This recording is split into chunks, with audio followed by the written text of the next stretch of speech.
Like I thought, no more paths back to reality have emerged since. But how can I be sure that I'm going the right way without scenes from reality to keep me on track? I can't even be sure of how long I've been walking for. The further I travel, the less stable this space becomes. There are even moments where I can sense something that feels like abyssal energy. They can just materialize out of thin air. I have to keep my wits about me.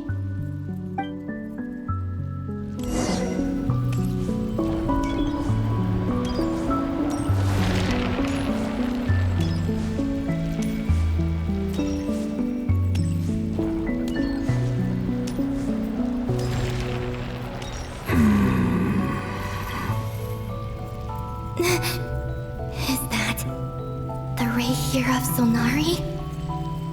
I can't believe he survived. How did he do it?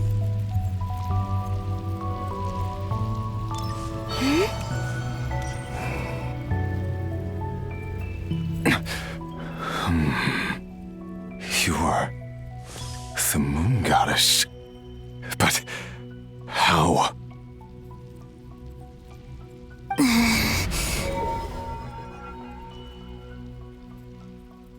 Please, there's no need. I'm not interested in fighting anymore.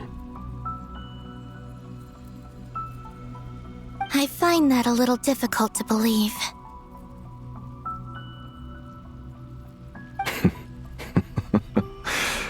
Yeah. Honestly, so do I. The way you used my own power against me was... It was a brilliant strategy. And then, in the final moment before I was thrown into this space, I got to see an old friend. Mr. Dainsleif. Right. It was so long ago now. But we were friends once. When I first got here, I was filled with hatred, remorse, and rage. How I cursed and devoured. I tore everything here apart. I was consumed by the desire to leave this place and have my vengeance. But to no avail. This is a place with no exit.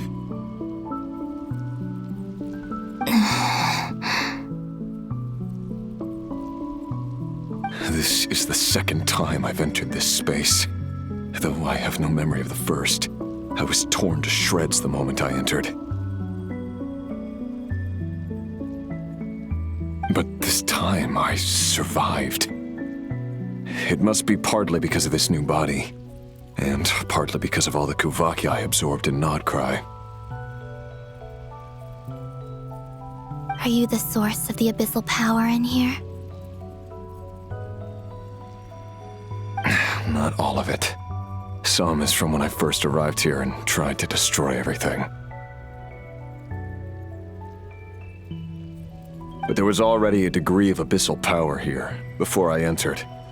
And like a venomous snake baking in the merciless sun, it tried to slither into my shadow. Tried to? So, you rejected it? Yes.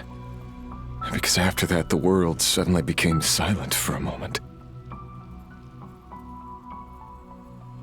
What do you mean? The voices in my head, they were gone. And then I saw her.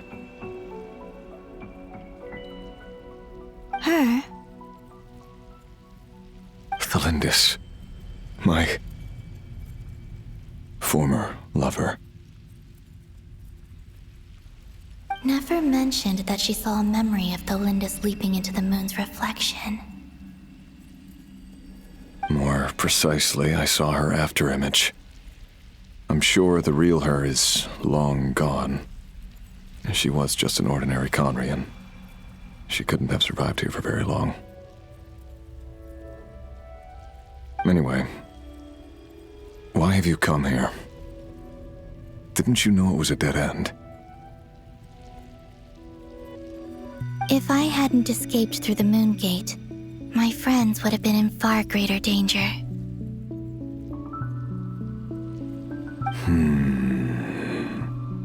Oh, I see. Because of your power. The power of a moon goddess.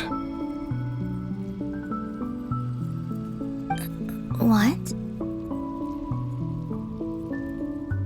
You'd like to know how I know, wouldn't you? The one who resurrected me said so. I could hear a deep lust for power in his voice.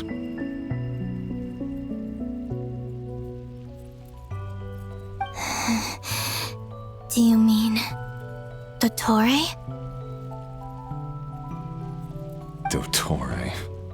So that's what he's called. He'd been collecting fragments of my body for a long time, all so that he could resurrect me at the moment of his choosing. I had no interest in his research, but being as corroded by the abyss as I was, we were aligned as far as hunting the moons and recovering my strength were concerned. So that's why the Wild Hunt suddenly became so active in Nodcry. When I left the Fatui in my weakened state, Dottore must have felt that his time had come.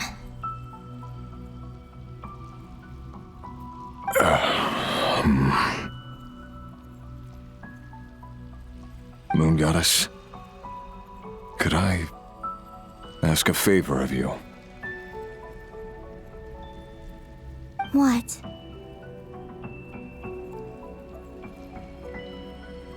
I know this is a lot to ask, especially from someone who tried to kill you. If you refuse, I won't fight it. But this is the only thing I desire now. Nothing else matters.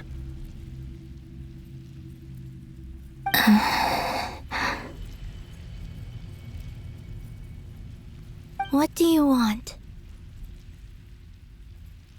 I'd like you to take a message to Thalindis for me. Tholindis? But... Yes, she's dead. But like I said, I saw her afterimage. I can sense that some part of her soul remains here. Far, far ahead. why don't you go and speak to her yourself?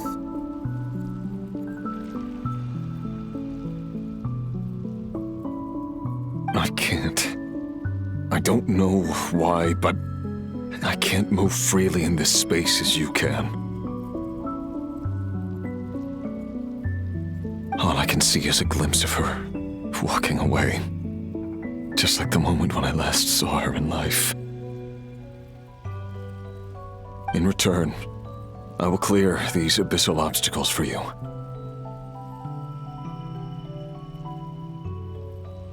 No, not in return. I'll clear them for you, whether you want to help me or not. It feels like something I ought to do. Why? Yeah. Why, indeed. I've been asking myself that question a lot recently. Why did I do the things I did? I'm tired of it all. Tired of the person I became. People used me. And then I turned around and started using others. I hurt a lot of people. I think I grew tired of it long ago, but I wouldn't admit it to myself. And ultimately, that's how I ended up here.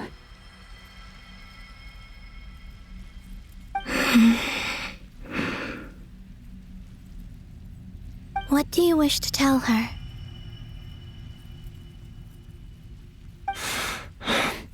All of it. My past. My mistakes. Everything that happened after we were separated. Is it okay if I give her the abridged version?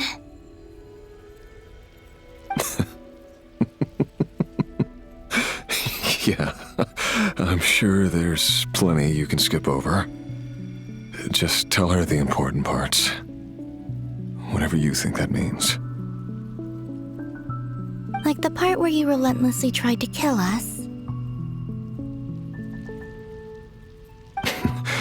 It's up to you.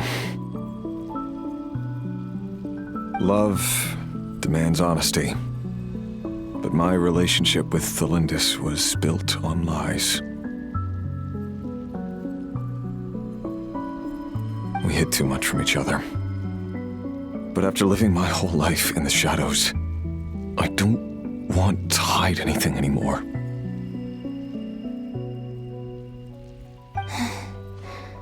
I will do my best.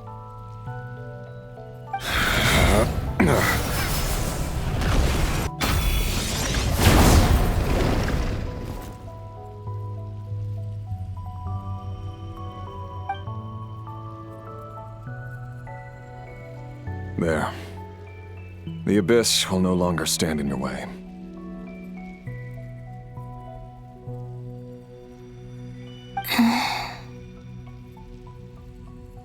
Even though Mr. Dainsliff felt he had to fight you, I think he still regarded you as a friend.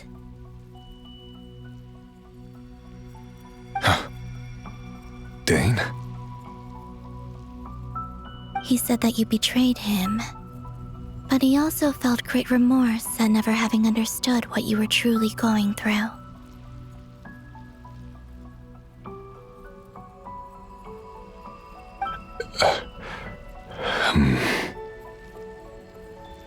Why tell me this?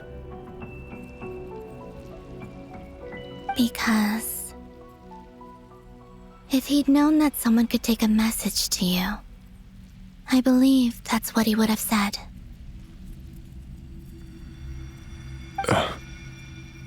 Thank you. It means a lot. I know this will sound strange coming from me, but don't die, Moon Goddess. I can tell that you're determined to get out of here.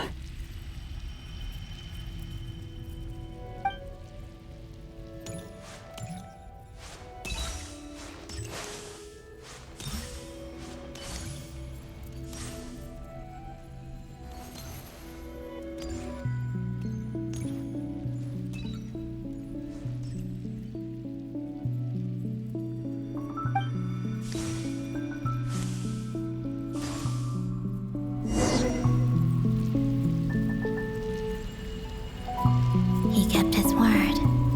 The abyss is no longer obstructing my path.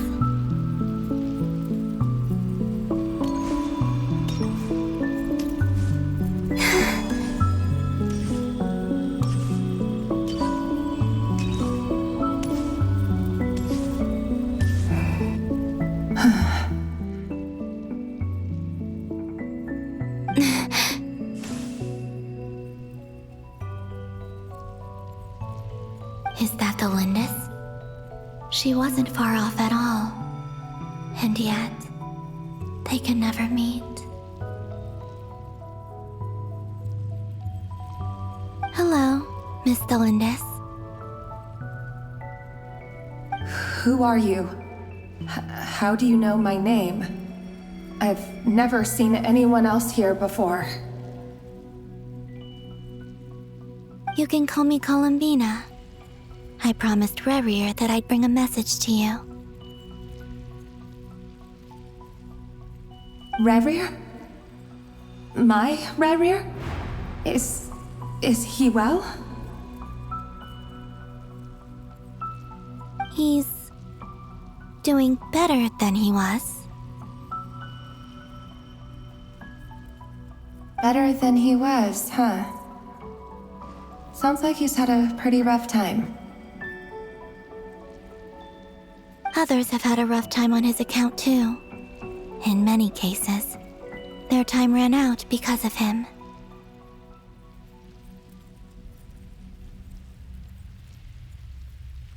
And I'm not just talking about the children of the Crimson Moon.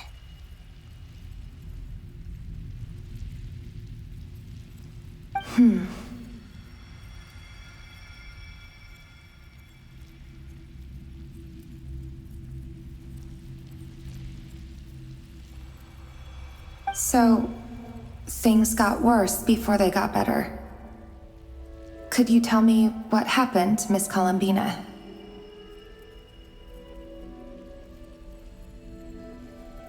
Are you sure you wish to know? Yes. This is my opportunity to learn the truth. No matter how hard it is to hear, I have to know. I admire your courage. However, time is short. I cannot stay here for long.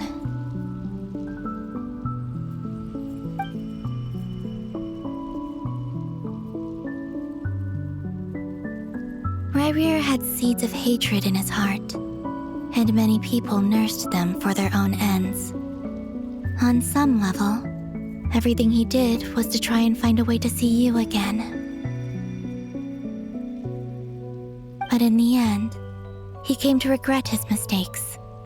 He wanted to apologize for hiding his past from you.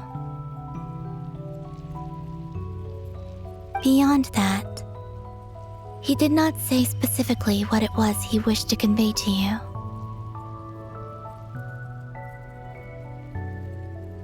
But I'm sure that you've always been on his mind.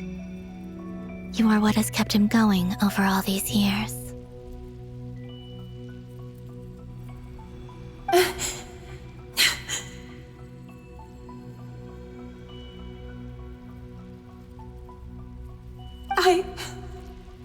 I'm sorry, Miss Columbina. This is so upsetting. I'm not sure how to put my feelings into words.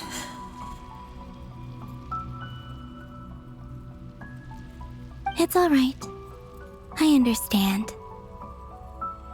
Well, that's everything from me. So, I guess I'll be... Wait. One moment.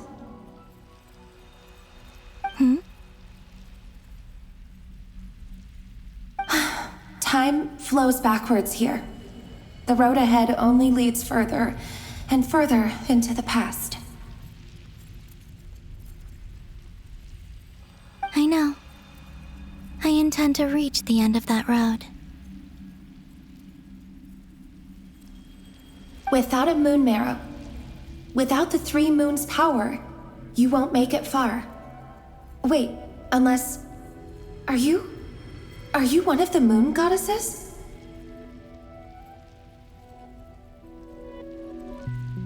You could say that. I see. I often think to myself, if life is like a train ride, why haven't I reached the terminus? Where am I even going?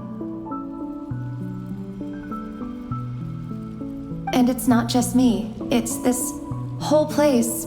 Wherever it is, it seems like it's existed forever. It's such a mystery. Where is it going? I must seem so ridiculous. I can't answer these basic questions, and yet I jumped right in here without hesitating, only to be torn apart the moment I entered by powerful energy currents. Only my soul remains now. Thinking back, I was suddenly overcome with fear and terror in that moment. Perhaps I too became bewitched by the abyss. I may have been the leverage it needed to control Rayrir.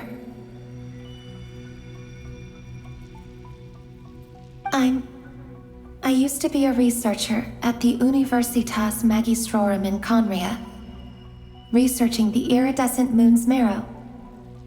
Eventually, I came to the conclusion that time in here flows in reverse. Rayrir was one of the Vinster King's retainers. With me, he was in an impossible position. It plagued him constantly. I wanted to help him escape his lot in life. I wanted him to be happy, so I thought I'd use this place to return to the past.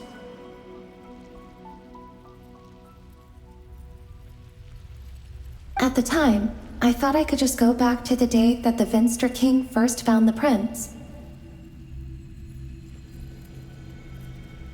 It was only after meeting the prince that the Vinster King started going too far with his research into the abyss. That was the day all of our woes began.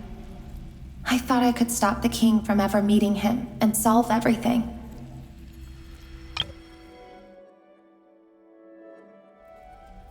I couldn't kill the Vinster King himself, so I had to find another way to save Rayrir. That's why I wanted to go back, to kill the person who had brought new possibilities to our realm.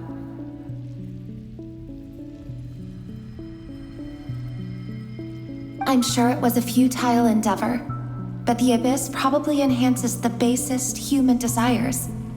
So I naively hoped I could change everything. But I was simply too weak, like a speck of dust against the whole universe. Look at me.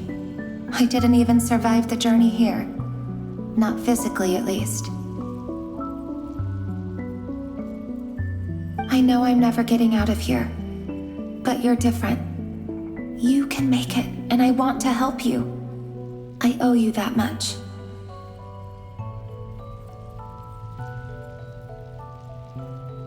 How do you plan to help me? Have you noticed the golden energy that exists here? Based on my past research and my observations since coming here, I believe they carry you forward faster. I can share what I've learned and help you understand the pattern in which this energy appears.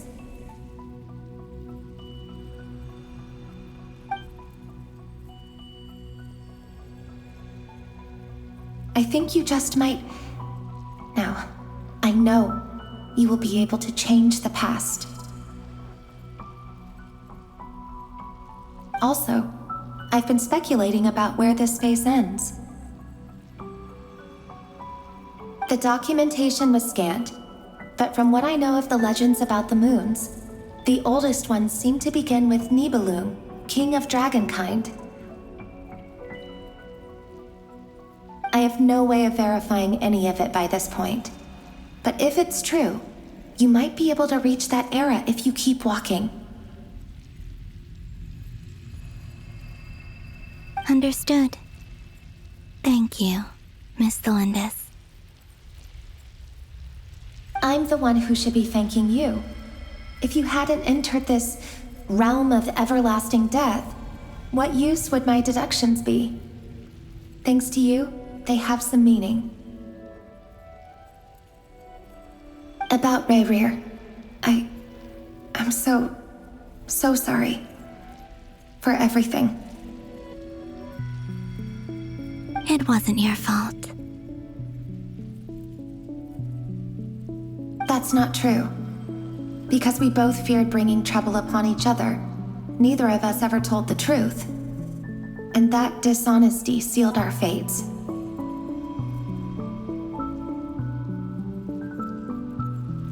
But enough about that. I wish you a safe journey, Miss Columbina.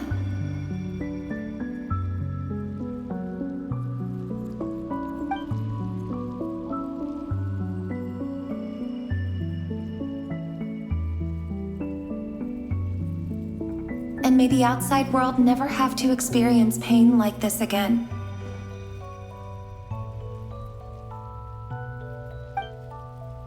Rerir? You're there, aren't you? I cannot see you, because you exist in the future. I expect we'll be trapped in this prison of space-time for all eternity.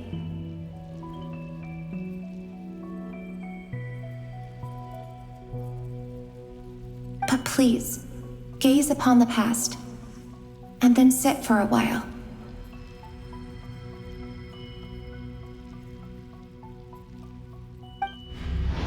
Let's find a place to sit down together, just like we did when we first met.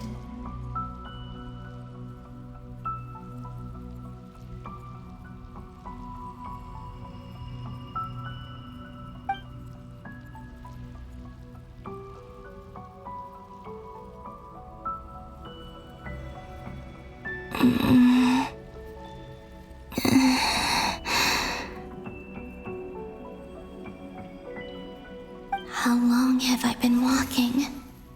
How much further till I reach the end?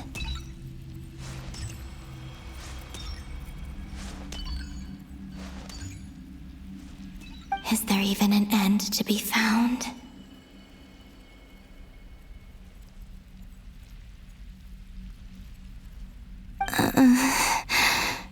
Everything's getting blurry.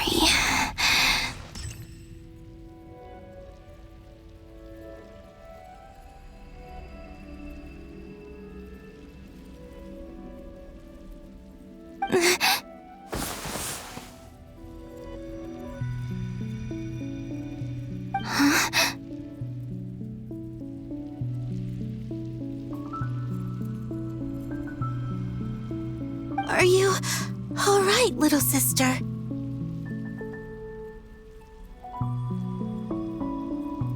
Have you come from the distant future?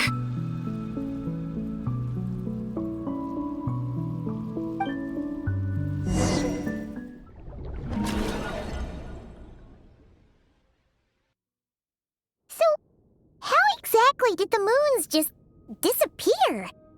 Shouldn't it be a little harder to get rid of major creations like moons?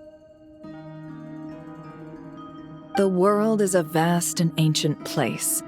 On a certain scale, all life lasts for but a fleeting moment. Miss Nicole explained that the moon goddesses likely perished in the War of Funerary Flame. The moons themselves were also destroyed at that time, save for the Frost Moon, from which a new moon goddess was later born. Am I missing something then? 'Cause the stories say that the moon goddesses were born on the moon, but doesn't Columbina say she was born in Nodcry? Huh, you're right!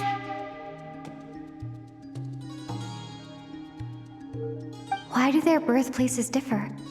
What's the difference between the two generations of moon goddesses? Also, remember what Sandrone said?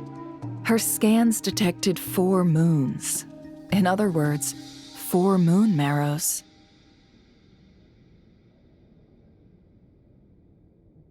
Technically, the result of the scan means that 4 moon marrows were detected and positively identified as moons in that moment. In other words, this piece of information alone isn't enough for us to know how Miss Columbina is doing right now. Yep, we have no way of staying up to date on whether she's dead or alive. She's on her own for now. But at least she's trying her best to get back to us. Yeah, she's a tough cookie, and a sore loser too. We have to trust that she'll find a way, because we really need her power. As much as it pains me to say it, we've got no chance of beating Dottore in a straight-up fight. He's much too powerful. It wouldn't even be close. That maniac is going to devour everything in his path until he reaches us. We need to find someone or something that can stop him before he does anything worse.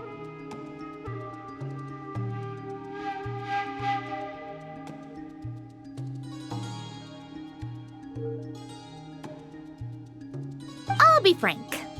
Our only hope of defeating this false god is with a real moon goddess on our side.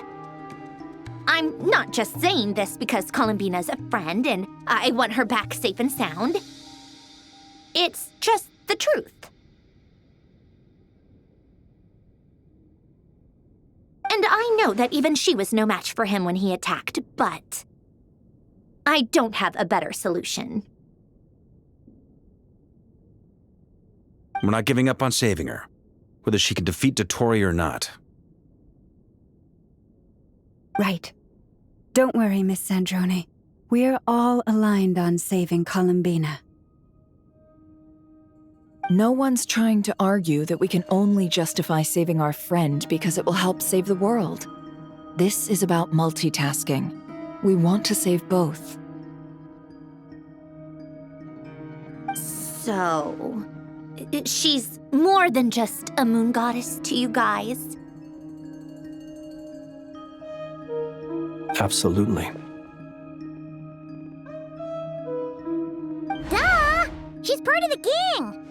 And you are too, you know. Yes, I know. You don't need to labor the point. I knew that the moment I came running over with my documents that I was part of the in-group. I mean, if Arlecchino can fit in, I certainly can.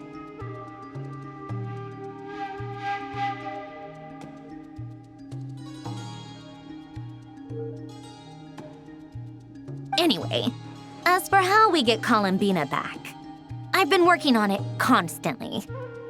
But I think I'm still lacking certain information about the moon. I'd probably get there if I could continue my calculations, but the problem is, I've run out of computing power. Computing power? You mean you need more energy? No, the issue isn't energy, it's processing power. There's so much data to get through that the whole process has just ground to a halt. That's a tricky problem. René de Petrichor of the Nazissenkreuz Ordo once foretold the fate of the world. But I don't know how he did it. My guess is that he used the primordial sea's power. However, that won't work for me. His methodology was vastly different from my own. What's worse, they're incompatible. And to top it all off, we can't even leave Notcry. Ugh, this is so annoying. If I'd known we'd run into a bottleneck like this. Well, no, the design bureau's a bust as well. Curse that Dottore! Couldn't have made this harder for me if he tried. What do we do then? How about we grab a bite to eat and take a break? Maybe something will come to mind after you've cleared your head. You don't get it, do you? I'm trying to calculate the fate of an entire world here. And I need accurate results, not big prophecies. Where the heck am I gonna find the computing power for that? Ahem. Anyway, time to shelve the discussion on technical difficulties. Being a killjoy isn't very ladylike after all. Either way, we've done what we can. Rest well, everyone. Remember to let us know if anything new comes up.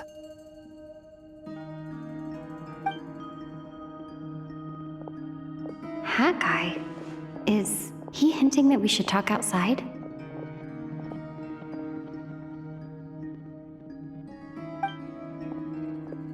Let's go somewhere a little more private.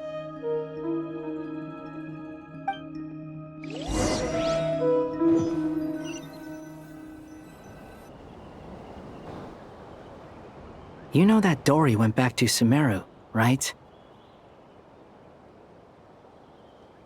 Yeah, she mentioned she was planning to head back. Things aren't looking good for Notcry. She's gone to spread the word so that Sumeru has a chance to prepare for the worst. From what I know of Dottore, there are two possible reasons why he hasn't made a move yet. One is that he's still working through some kinks in his new powers. The other is, he wants to see how we're going to react. He'll easily devour everything eventually, so I guess he's in no rush to make it happen. The first false god he made was me. Now it's his turn. Even though my records were erased from Irminsul, Dottore's ideas haven't changed one bit. He once told me that becoming a god was like turning yourself into a hungry wolf or giant serpent to devour the moon. Clearly, he began studying the moon goddess's powers long before he even tried making a god. He's always wanted to get his greedy hands on divine authority one way or another. And in the end, he devoured the moon where I failed. In the desert of Sumeru, there is a chessboard built by King Deshret, also known as Al-Ahmar. I don't know if it was a real game, or if he was just trying to challenge his servants and citizens in some way.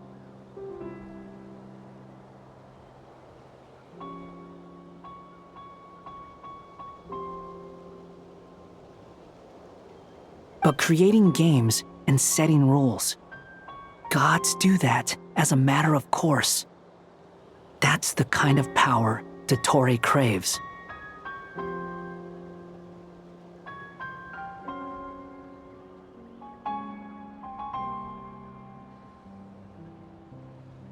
Now he has the Trilunar Authority. His power is leagues beyond the common people. I don't think there's any point in other nations rushing to the front line. They're better off focusing on defense and hoping they can fend off any threats that spill out from Notcry.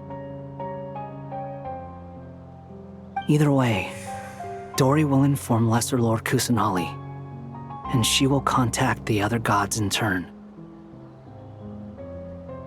The Seven will have some recourse available. If nothing else, their protection should keep the rest of the world from descending into chaos as quickly as Notcry has. So on the bright side, even if Notcry is doomed, your friends in other nations won't be in any immediate peril. That's good to know. But I'm not ready to give up on Notcry yet.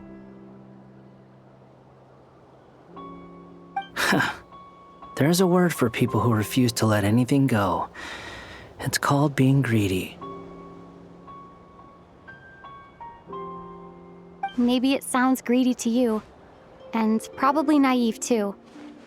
But whatever you call it, that's what gives me the determination to keep fighting.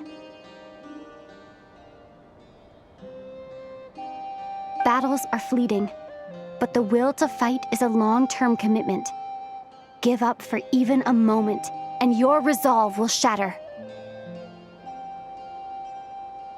Why do you always feel the need to do the right thing? No one is born to be a savior. I mean, who's gonna criticize you if you fail or give up? Don't take this the wrong way, but Dottore said something similar to me. I guess the Fatui attracts people who don't believe in saviors.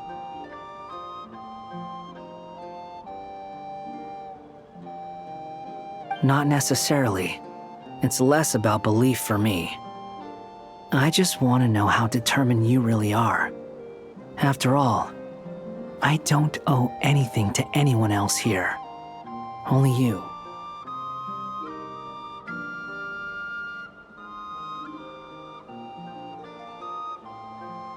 You look kinda worried.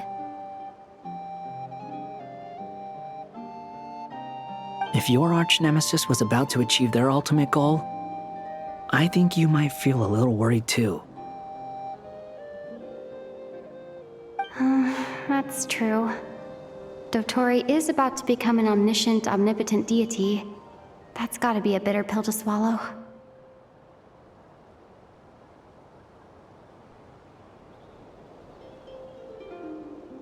Still, you're calmer than I expected. Obviously. I have to admit that my past self was a reckless fool who misunderstood not only the point of revenge, but how to achieve it. And as much as I want my vengeance, I know I'm not gonna get it by acting alone. If the world's taught me anything, it's to think before I act. Too bad it never taught me any other virtues, though. So, I am going to destroy Dotori, no matter what it takes. So, what's your plan? I'll get to that. First, tell me, what do you think of Sandrone? Just like Paimon said, she's a friend, part of the gang. How much do you trust her? This is a serious question.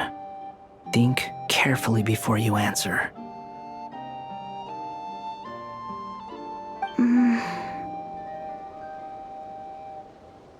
Although she's with the Fatui, she has her own values, and she's helped us a lot. If nothing else, she's clearly going the extra mile for Columbina. I see no reason not to trust her. If you say so. In that case, the three of us need to talk. I have some thoughts about her computing problem. It can be solved, but it will come with a cost. How much? If I can afford it, I'll cover it.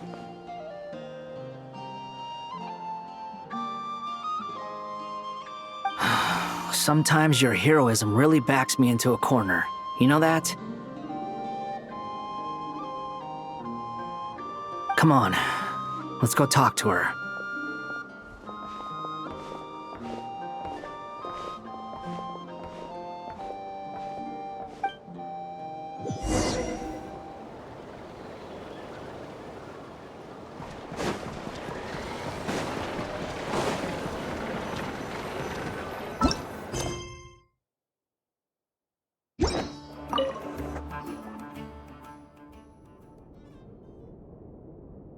Miss Androne, Traveler.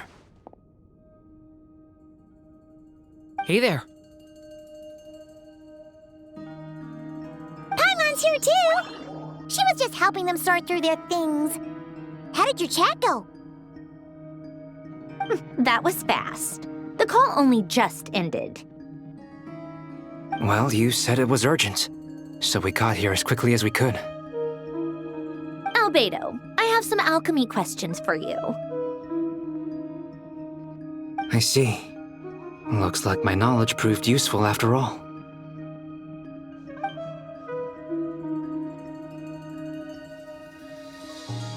If I might ask, what is the end goal for the modified formula you'll be using? I needed to predict the future of the entire world. But I've run into some teething issues since trying to implement Renee's theory of the four Orthants. I see. I'll have a look at it. Still, computing power is the real issue here. How do you plan to solve it? About that, it's been sorted. Oh, with the Traveler's help? Actually, you're not wrong. She found the person with the solution. Was it Hat Guy? Yeah, it was him. Wow! Go Hat Guy! Seems like all that time studying at the academia is paying off big time. But where is he? Wasn't he the one who asked Albedo and I to come here?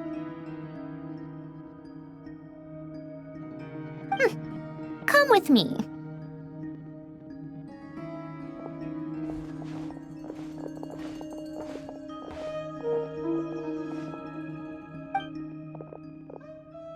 Hat Guy? What's happened to him? Hat Guy! Can you hear us?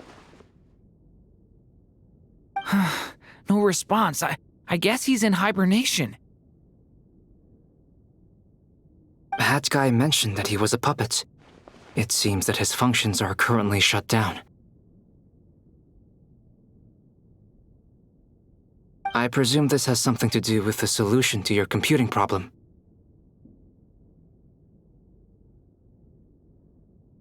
That's right. He and the Traveler came to see me.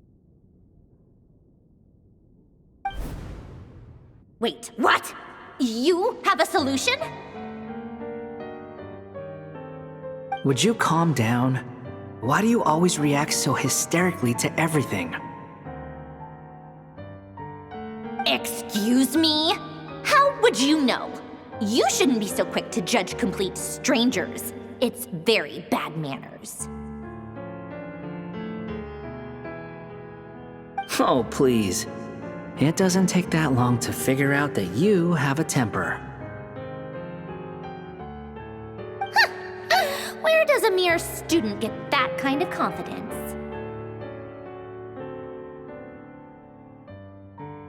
I've actually published more papers than you. Not that status counts for much. Even Paimon's applied for academia admission.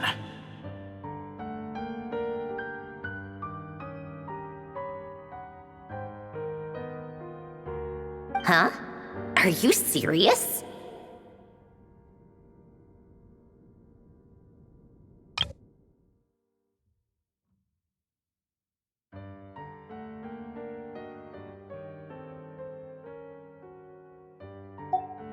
See? This is why I can't be bothered to explain myself. She recognizes no one's skills but her own. Okay, fine. I'll hear you out. So, tell me, how do you propose to solve my computing power problem? This world itself is constantly processing all kinds of information. If it's the world's future you're trying to calculate, you need a processing device that's designed to cope with that volume. Easier said than done. Only Irminsul can handle that kind of... Wait, is that what you're suggesting? But surely we can't just plug my formula directly into the ley lines. You should be able to tell that I'm not human, right? Yeah, I noticed. The technology, though, seems pretty ancient. Very different from Pontaine's. It's a completely different system. Conrian, to be precise. I'm what they would have called a puppet.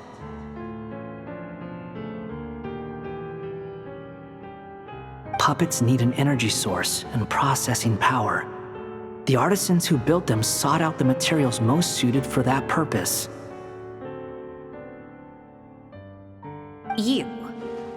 Do you mean... The Traveler and I have talked it over. She's willing to vouch for you. So, I'll allow you to borrow my core for your calculations.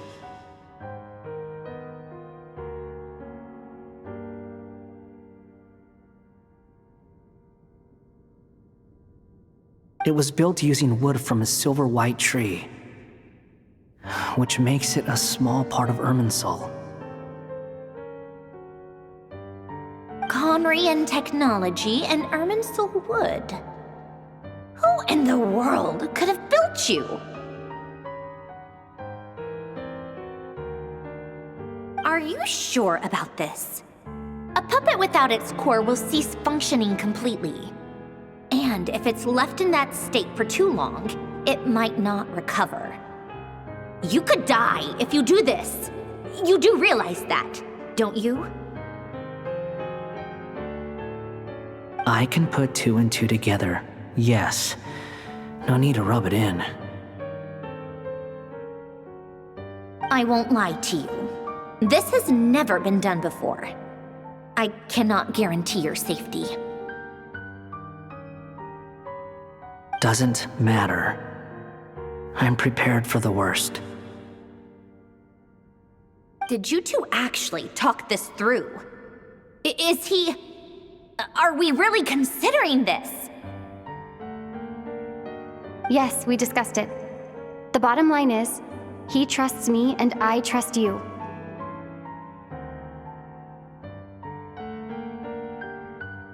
Let's give it a shot, shall we?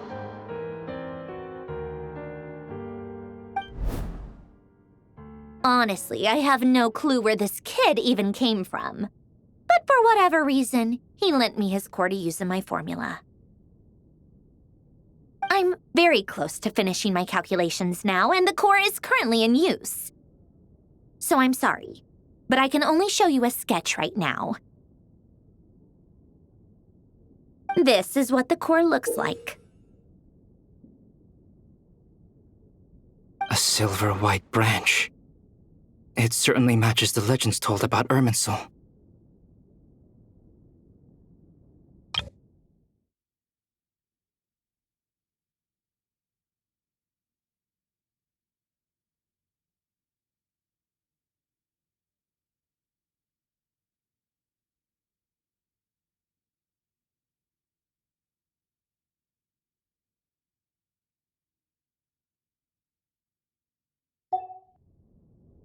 Is Hat Guy gonna be okay?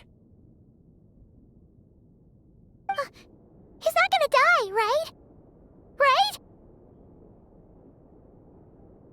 In theory, he should be fine. As long as we put his core back in time. Beyond that, all I can say is that I'll try my best to avoid risk and make sure the core doesn't sustain any damage. I think I know why you called us here now. Someone needs to watch over his body and make sure it's protected until the process completes.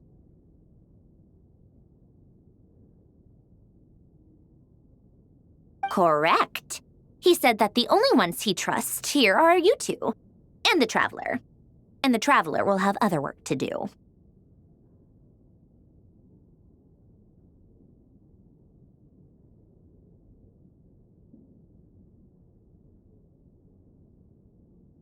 He will have our undivided attention. Aw, Hat Guy. On a more positive note, things are progressing steadily on my end. I'll call everyone in for a meeting once the results are out.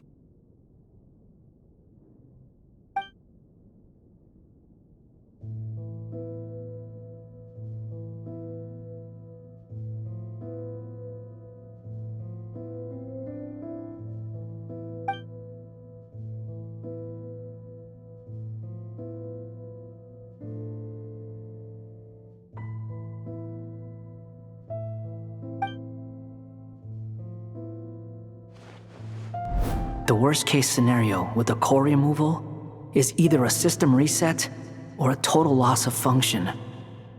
But I'm not afraid. A quiet death should have been my fate long ago.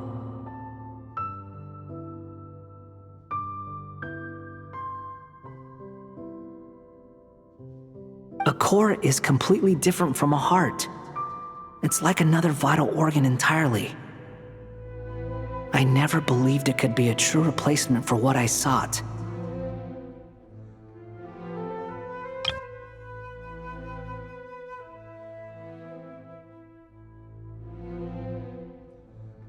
But in the end, It turns out the core was more useful to me. Pretty funny when you think about it. It's like the punchline of my entire life.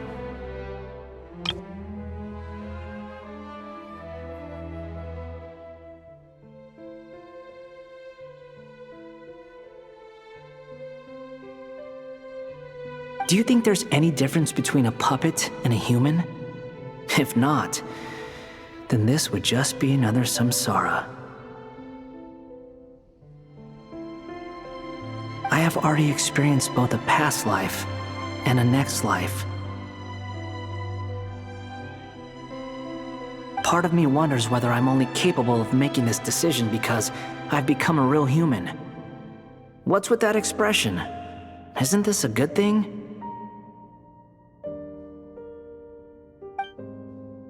Sandrone will succeed, won't she?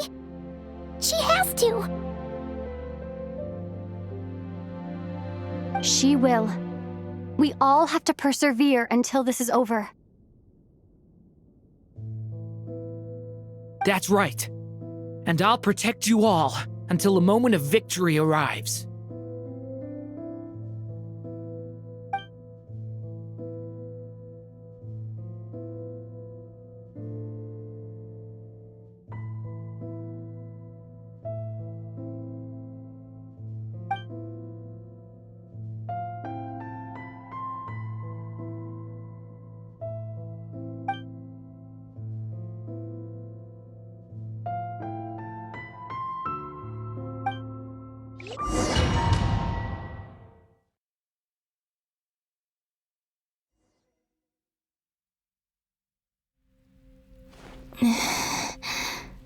Who are you?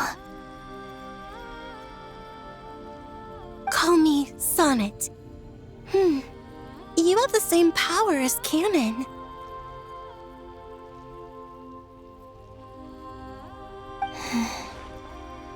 Sonnet. So, you're the goddess of the iridescent moon? Oh, goodness. You recognize me? Well then, what's your name? Columbina. Columbina Hyposelenia. Hyposelenia? What a lovely name. Did you choose it yourself? It was a joint effort between me and my friends. Friends? You mean your friends in the heavens? Huh? Oh, sorry. You must be exhausted. I apologize. Hang in there. Let me introduce you to my older sisters. Do you mean the other two moon goddesses? Arya and Canon? Wow, you sure know a lot. Hey, does that mean that our story goes on into the future?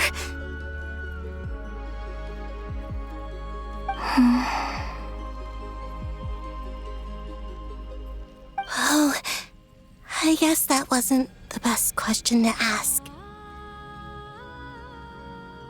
It's all right. We were prepared for that possibility. You could say we were too prepared. I can't even remember how long my sisters and I have been here by this point.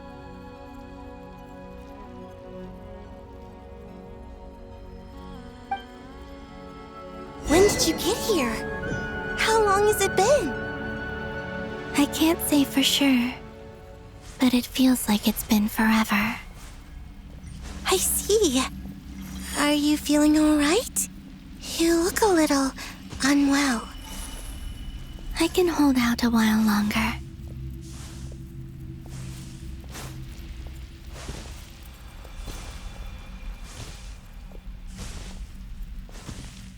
We don't have far to go. The place where my sisters and I are based is just up ahead. Don't worry, they're both really nice. I'll introduce you.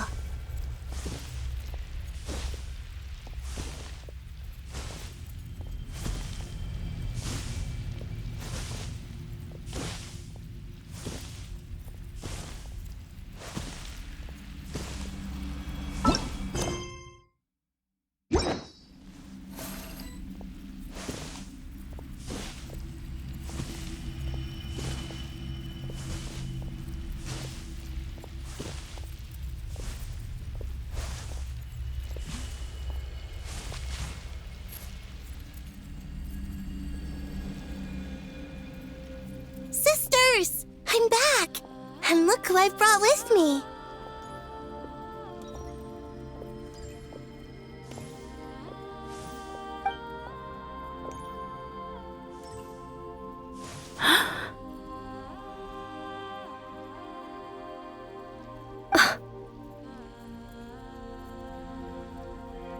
It's our lovely little sister, born in the far future.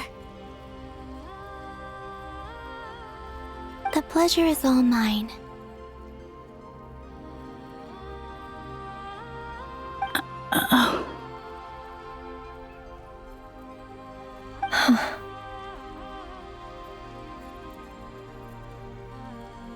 Allow me to introduce you to Columbina Hyposelenia.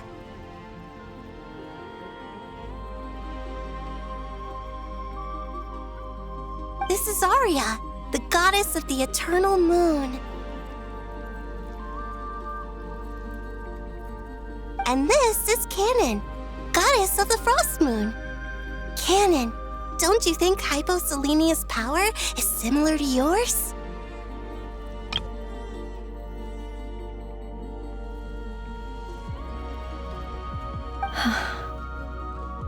Hello, Columbina. I apologize for our startled reaction just now. And please, forgive our little sister if she's been annoying you. She tends to talk a lot. It's fine.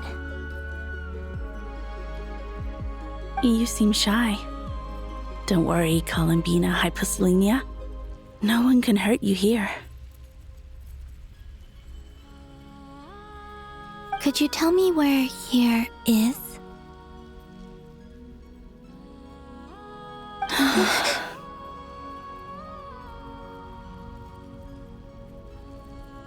Please, I must know.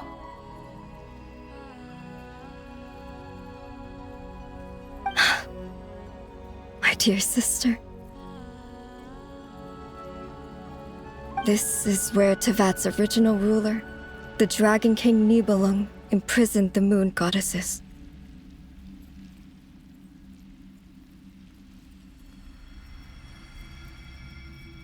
What?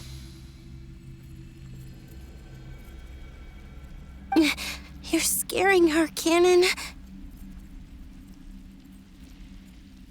No, I'm fine. Please, continue.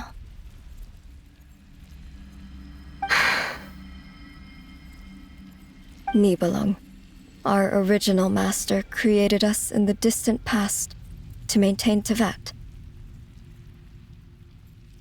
But he left this world and traveled into the dark universe beyond, to explore worlds vaster still. Day and night, we fulfilled our duty in the heavens, until the day that the first descender arrived.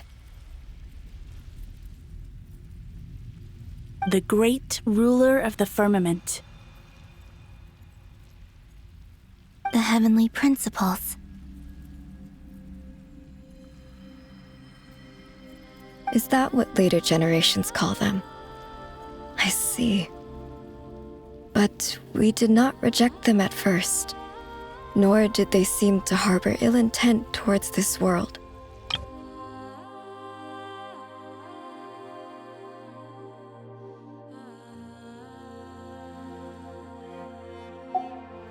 We coexisted in peace. They were like a guest in our home.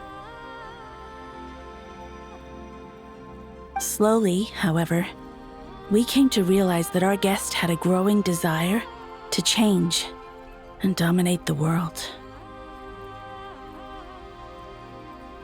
And you didn't stop it? No. There was an order to the rules they set up that Nibelung never taught us.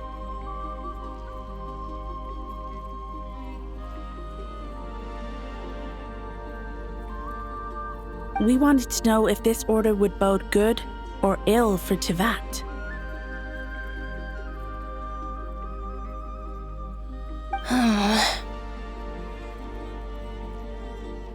All right. Canon and I wanted to know, Sonnet was against it from the outset.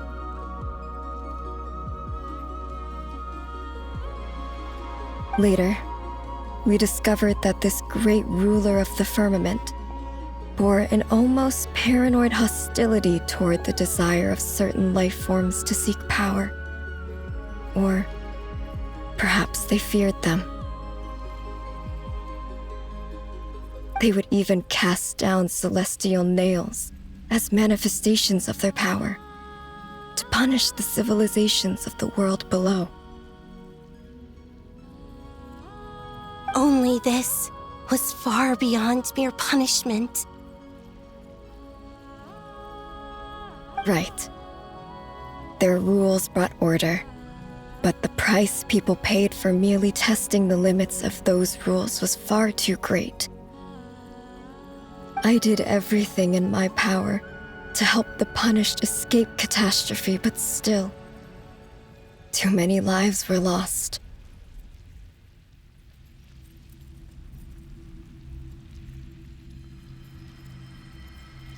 The ancestors of the Frost Moon Scions were some of the ones you helped. But just when we had decided to take countermeasures, the Dragon King, Nibelung, returned. And so began the War of Funerary Flame. So, that's the name the world gave that war in the future. Well, who won in the end?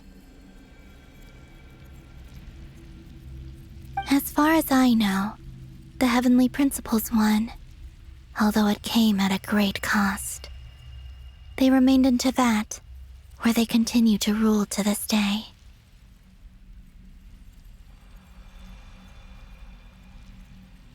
And the world's original master, the Dragon King Nibelung, was destroyed.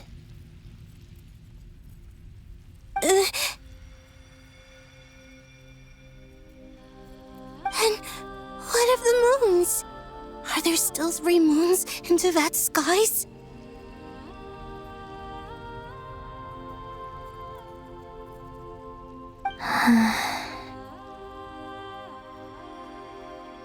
You can tell us the truth, Columbina. We know we are but remnants of a bygone age. We are prepared for the answer.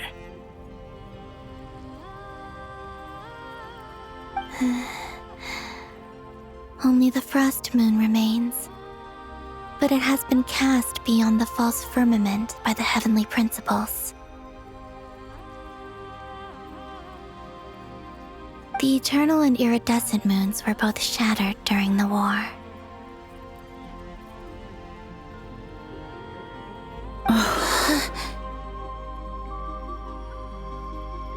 So death finally came for us in the end. Sonnet. But you're still here, aren't you? A moon goddess cannot live without her moon, Columbina.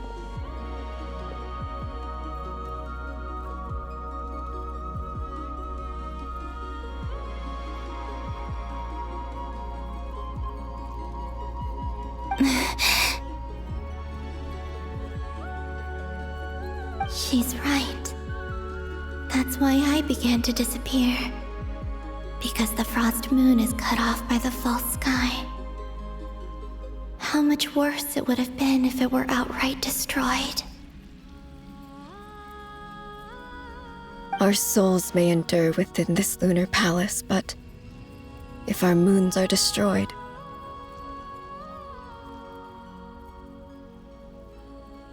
then we shall disappear the moment we depart from it.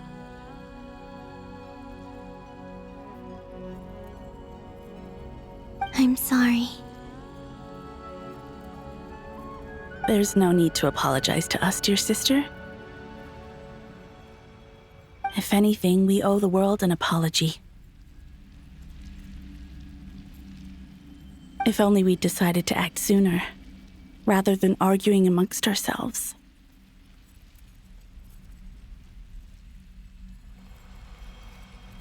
All the more reason not to spend this time in regret and repentance.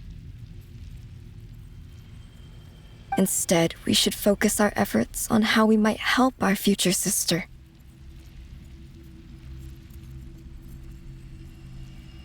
Sorry? Don't you see, Columbina, your story is not yet over. Is that not why you are here?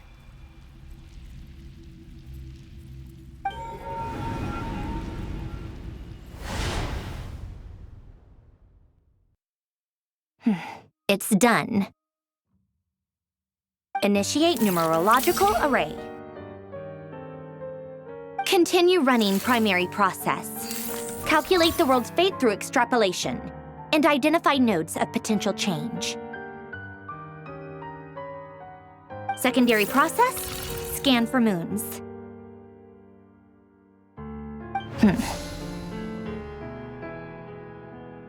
Still 4. The number of moon marrows hasn't changed. Wait, let me think. Is it possible that there's something I've been misunderstanding about the moons all along? Variables. Variables in the world. I know where potential variables within the world come from. So what about the moons? Are there any variables there? Like their life or death, for instance. What if being alive or dead makes no difference to a moon? But that's so strange. Even immortal gods can die. Why would the moons alone be? Wait! Wait! I've got it! I've got it! If alive or dead is considered a variable, we might have had this wrong the whole time.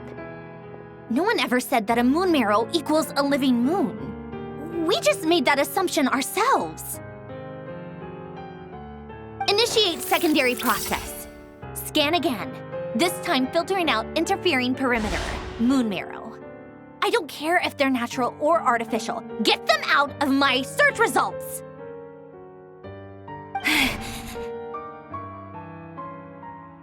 Why?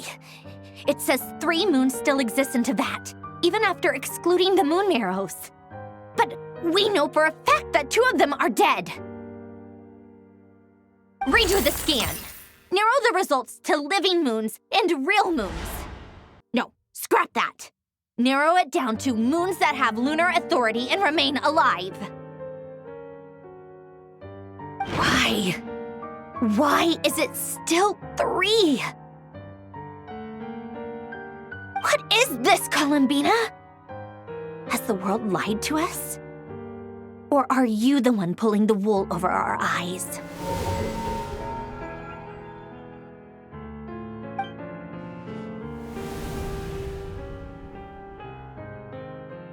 So, you think that the moon's reflection might be where Nibelung imprisoned the 3 moon sisters?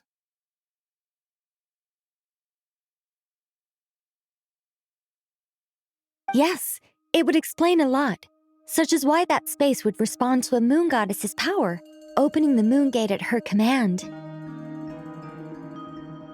It would also explain why Miss Columbina has been unable to leave, and why time flows in reverse there.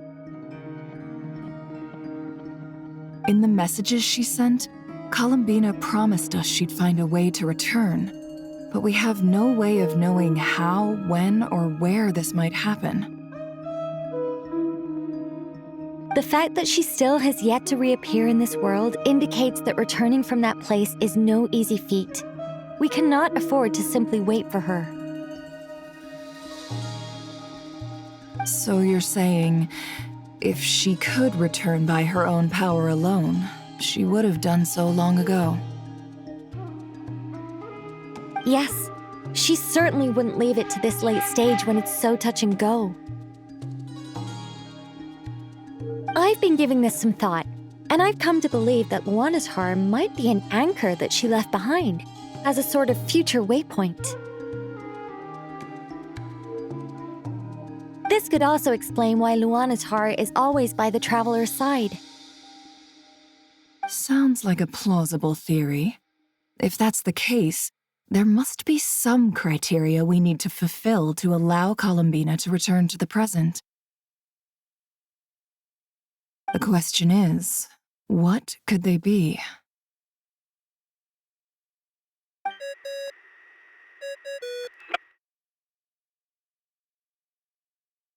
Hello? Listen up! This is extremely important!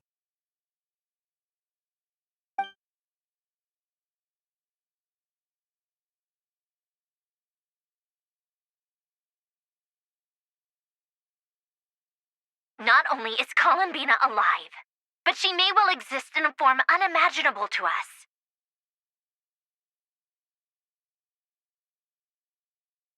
I'm still unclear on the details, but she's done something truly inconceivable in the past. And the clue to what she's done lies in the moon and Tevat sky.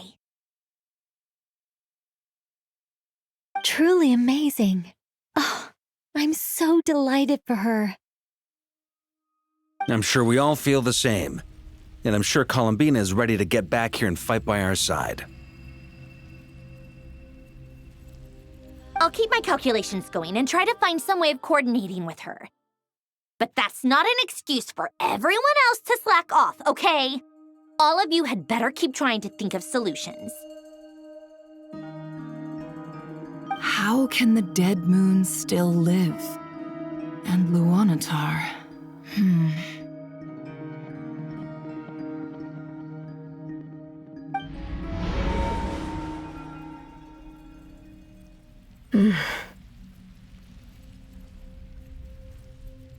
It's hard to believe that's what will happen in the distant future.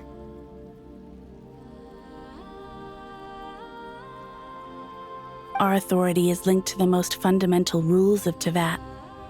I suppose it's no wonder that many would covet that power.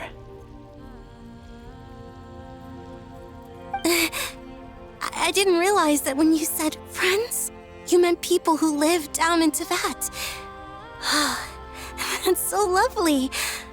I always wanted to go down there and have some fun.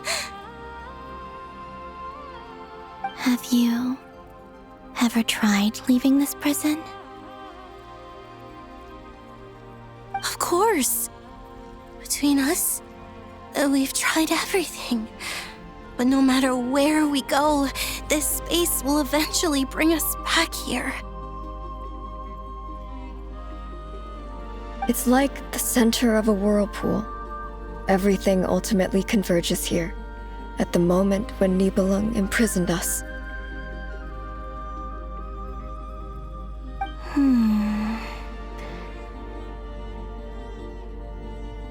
In that case, have you tried using any of those pathways that connect this space to the real world? Sorry? What are those? They're passages through which you can make small-scale changes to reality by using Kuvaki. Or am I the only one who can use those passages? Because part of my soul remains in reality. Kuvaki. What is that? You don't know? It's a unique kind of elemental energy found only in Nodcry, the land from which the moons arose. Oh. Well, it's true that the moons first rose up from the part of Tevat you say is called Nodcry. But there is no difference in the elemental energy between there and anywhere else.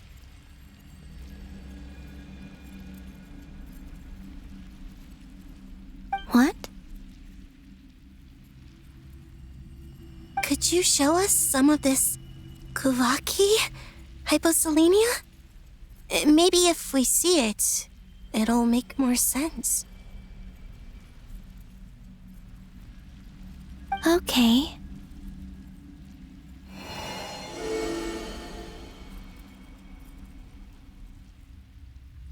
Isn't that just your power?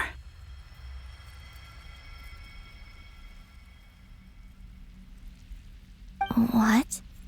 But it's everywhere in Nodcry. In the air, in the land. Even the creatures who live there have adapted to its influence. How curious. This Kuvaki certainly did not exist anywhere in the world before we were imprisoned.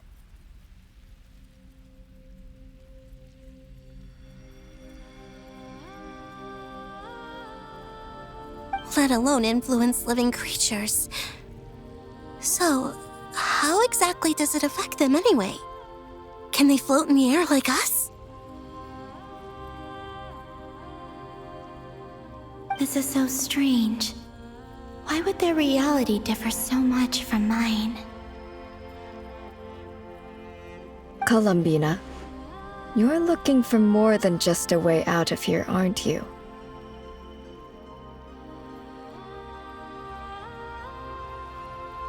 Yes. If I am to help my friends, I will need tri-lunar authority on par with that of our foe.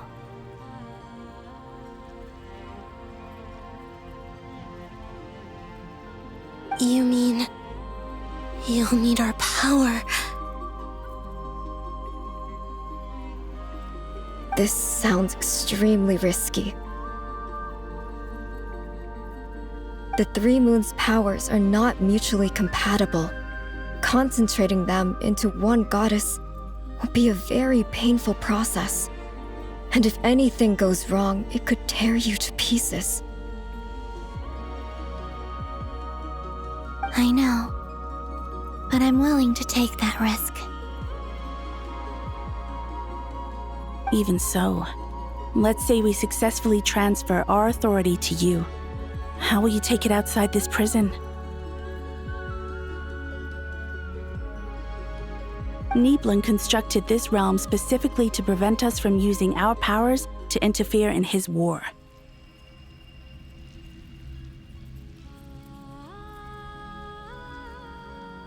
No moon goddess can leave this place alive.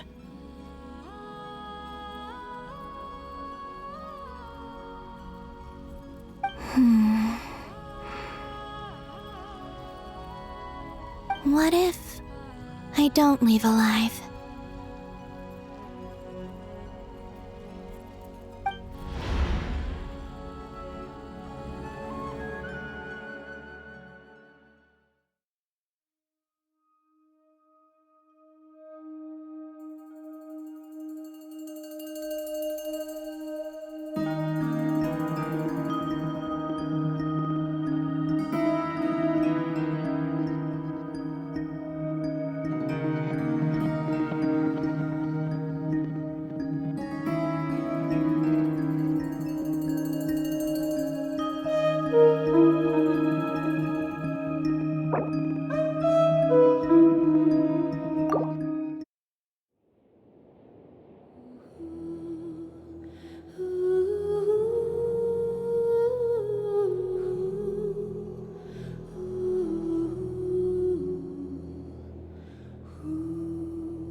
Sisters! I'm back!